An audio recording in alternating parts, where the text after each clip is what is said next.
Hey everyone, so I finished another project and I am actually sitting at it. I built a desktop because I had a glass L-shaped desk, and honestly cleaning that was an absolute pain. So what I did was I bought some 1x4s and cut them and screwed them together and made this cool little desktop. All in all, this project cost me probably like 50 bucks. It wasn't a whole lot of money and it took about an hour and a half to do, so it was super easy. And I'm gonna show you exactly how I made this desk. So hopping right into it, the first thing I did was run to one of my rentals. I had some extra wood there that we weren't gonna use, so I figured why not put it to use. So I grabbed the wood from there and drove home and immediately started taking measurements.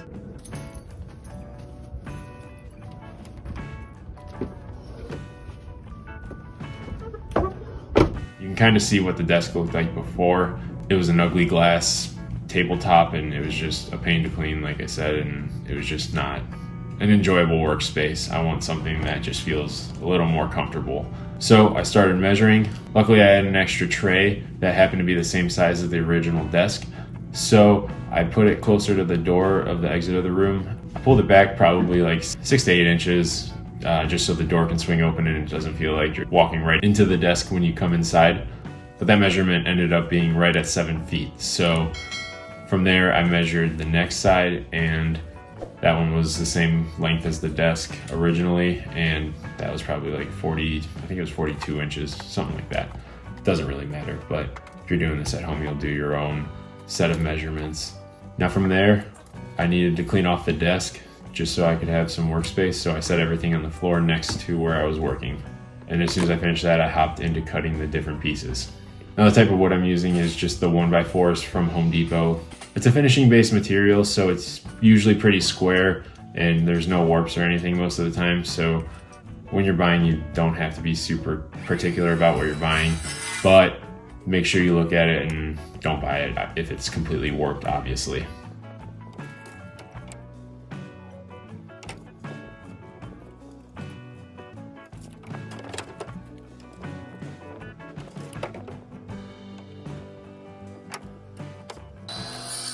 Now with my cordless saw, I was having issues when I got to the very end of it not cutting all the way through, and I kind of split this piece of wood, but there's no big deal because I just put that spot where it broke on the bottom. As soon as all the boards were cut, I hopped into drilling all the holes for the Kreg screws. I had no rhyme or reason to where I was putting the holes. I was bringing it in like 3 or 4 inches off of the end and then going probably every 10 to 15 inches from there. So I think the bigger boards ended up having, I want to say, 7 holes, and then the smaller ones had 4. Now I'm pretty impressed with this Kreg jig. I mean, for only $25 and it being a replica, it did a really good job, so I have no complaints with it. Now here you can kind of see where I lined up all the holes. I only drilled into the next board going downwards, so only one side of 3 of the boards needed the Kreg holes.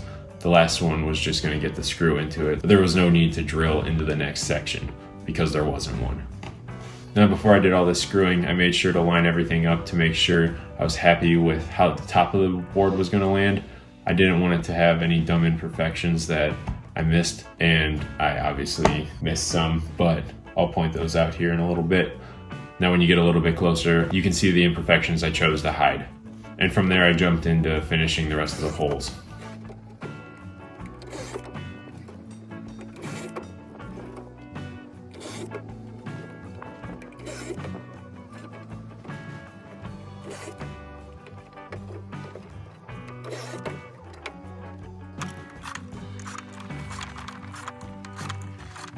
Now in order to line these up, they didn't sit completely flat on the driveway because, I mean, naturally they're not going to be perfectly flat. So when you go to screw these together, you're going to want to find somewhere that is perfectly flat so you don't have to really finesse them into place.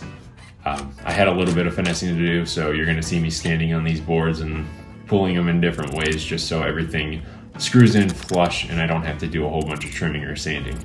After I finished screwing both of the different sections of the boards together, I took the shorter piece and drilled 4 pocket screw holes into the one side that I want to butt up against the longer section. Now I had no rhyme or reason for doing this one either. I just picked the middle of every single board because I went 4 boards deep on the desk. I didn't do any length cutting. I just wanted it to be a little bit wider than the original desk. After I drilled those pocket holes, I flipped the board over and laid it down on the tailgate of my bed. And I grabbed a lathe tool and essentially just worked it as a chisel, and I started shaving down the high spots where the boards didn't quite meet up perfectly. And this worked pretty well, but the very first one I did, it pulled up too much and made a little bit too big of a gouge.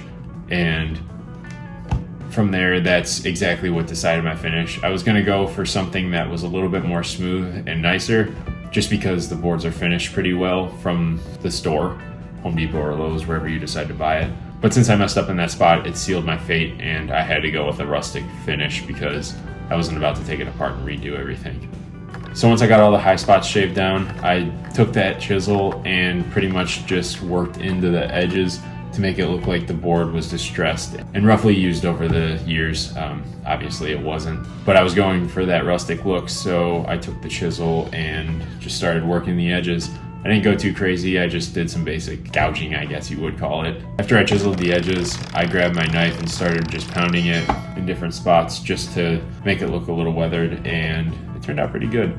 I also grabbed some gravel, tossed it on my driveway, and then put the board face down and jumped on it. That was pretty effective, it worked really well. You can kind of see the effect that I got. You could just see little dents in it, and right now you can't really tell unless you're up close, but by the end of this video you'll definitely be able to tell.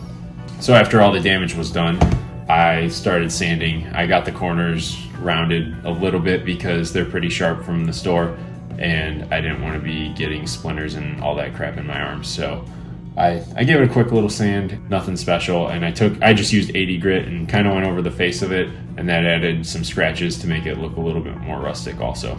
So I brought the desktop in as 2 pieces, and I screwed the shorter piece to the larger piece in the room just because it was too hard to carry that L shape from outside.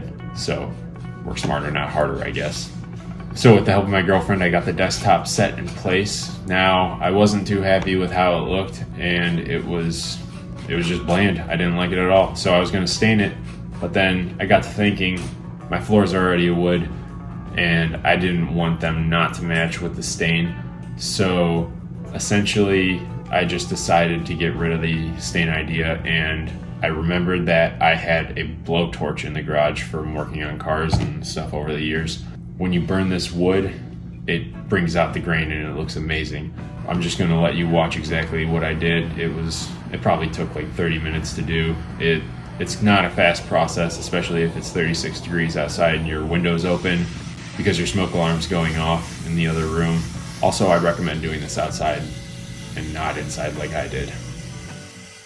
And there's a quick video of Sasha. She made a guest appearance and hung out with me as I was building this.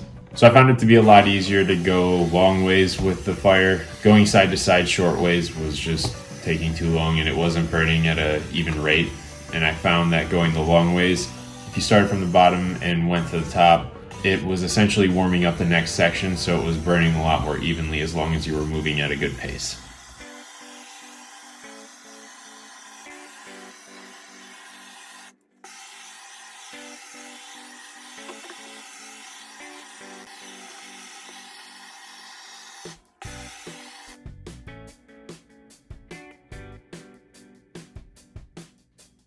Now, in order to seal this up, I did 1 coat with a clear polyurethane. I don't think it was too necessary, but it kind of sealed in all the dirt and stuff. So like when I wipe my hands on it, it's not getting the soot. It'll help if I spill water or something on it. It doesn't feel a whole lot different. And all I used was a paper towel. I just dipped it in and then kind of went on pretty heavy with it and let it dry for a little while. Polyurethane is flammable. I found that out the hard way because I forgot to burn the edges after I already started using the polyurethane, and it lit up. Luckily, it went out with me just blowing on it though.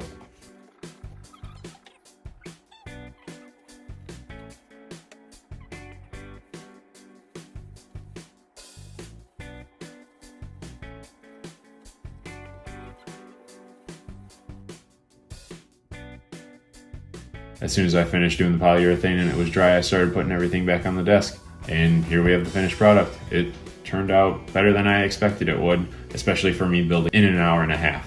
The way that wood just pops after you burn it, it just looks so good in my opinion, and I don't think you can go wrong with a burned wood grain. This will make your room feel so much more modern, just changing out your desktop or building a new one, and it's just such an easy task to do.